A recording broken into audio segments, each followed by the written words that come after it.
On the spot. Huwag naman. Huwag ko magalit yung iba. Pero marami Philippines has a lot of potentials and then a lot of also wings na let's give them a chance na sumikat. Coming from me, what are Miss World Philippines, who are the most qualified to join? Top 3 on your mind right Huh? now. Wow. The Miss World Asia, I think si Krishna.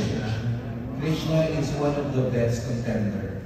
Now give her a chance kasi she's supposed to be the Miss World.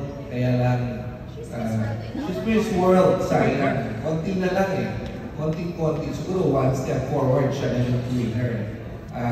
Siguro this is the big chance for her to have an international brand. Who else? Two more. Kahit married. Wala pang Michelle D. Michelle D. She was Miss World before. Michelle D also is a big potential. And Perez. Tracy Perez.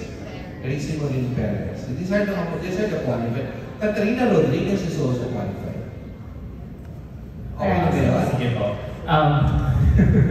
Okay, last question to the owners. How do you